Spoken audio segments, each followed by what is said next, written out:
tight line here, 2.5 points. The over.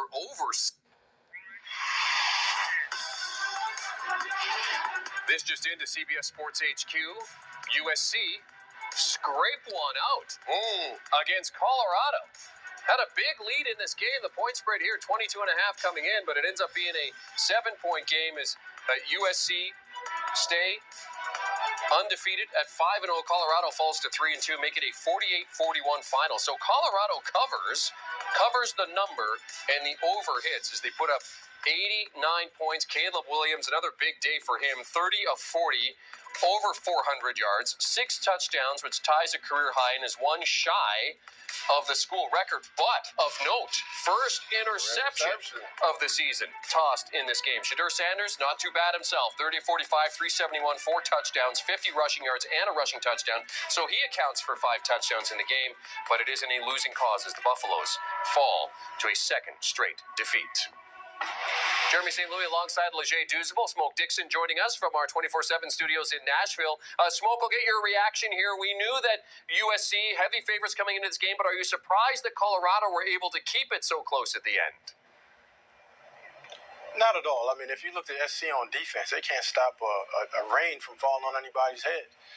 And then when you get into the game, when you have a big lead like that, dudes, you and I both know, just stick the ball in the belly of Marshawn Lloyd and get the game over with. So what I learned is Lincoln Riley's the same guy, great quarterback, great offense, and defense is always something they be questioning.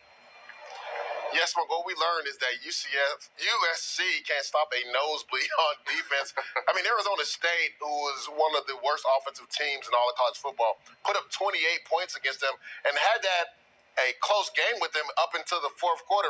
We saw this. USC had a big lead, and Colorado finally started to get some stops in the second half. Honestly, I believe Shedeur Sanders outplayed Caleb Williams in that second half. Jeremy, you alluded to that interception that Caleb Williams had. He kind of short-hopped it to his receiver on a back shoulder fade. It was actually a really good play by the defensive back. But Shedeur Sanders, that 4th and 10 play in the red zone to find Omarion Williams, putting it where only Williams can catch it on the move to cut the lead down to 14. That is a NFL-type throw. So USC, we've always talked about their defense. I don't consider them a college football playoff team until that defense can eventually stop somebody. So from what we saw today from Caleb Williams, you saw him go over 400 yards, the passing for 6 touchdowns. I mean, we talked earlier on the shows about, his Heisman candidacy, that now it's Michael Penix and him, and that they're, depending on where you're looking, one is the favorite or they're at even odds. In terms of what you saw from Caleb Williams today, is this performance a resume builder, or does it's just simply on the board? I believe it's a builder. Anytime you have 6 touchdown passes and throw for, I believe, 400 yards, it's a resume builder. And you talk about a Colorado team before last week against Oregon where they got literally boat raced, they were in the top 25. So this is a team at Colorado where Caleb Williams, week in and week out, Jeremy, he feels like he has to go put up 50 points to win a game. So there was pressure for him to continue scoring points in this game. So I think this lifts him up in the Heisman candidate race. Now, a lot of people will say Colorado has a really bad defense. But again, the pressure week in and week out that Caleb Williams faces to make sure his offense can put up enough points because he knows his defense is going to give up a lot of points. I think this gives him a raise in the Heisman candidacy. Yeah, when you look at it, Caleb just did exactly what he's supposed to do. He came out there, put the numbers up, put his team in a good situation to win the game.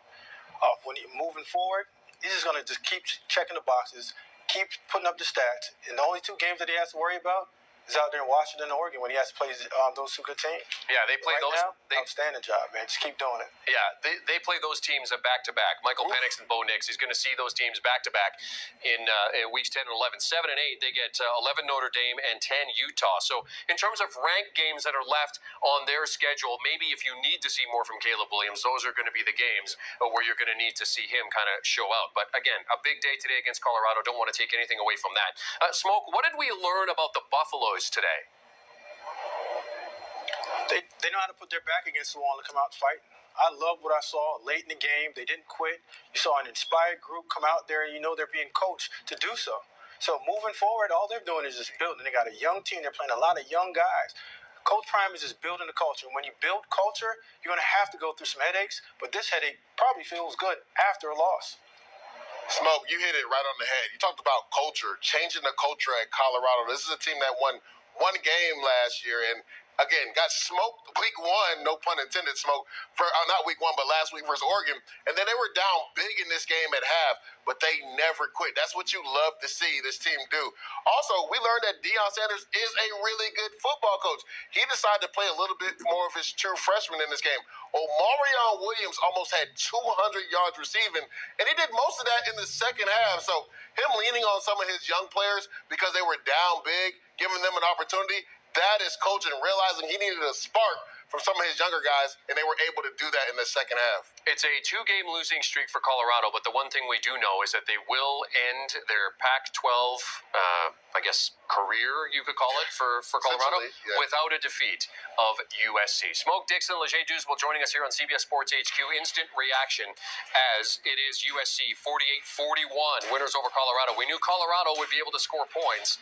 Not sure many thought it would be this close at the end as you take a look at Colorado's schedule. Next week at Arizona State. So they're on a 2-game losing streak. That's going to be a game where they're probably going to be favorites to win that one. Then they get Stanford, then UCLA. Things tightening up a little bit after the next couple of weeks. So Deion and company certainly hopeful that they can get back into the win column for a couple of games before they get a tough one, UCLA, and then 19.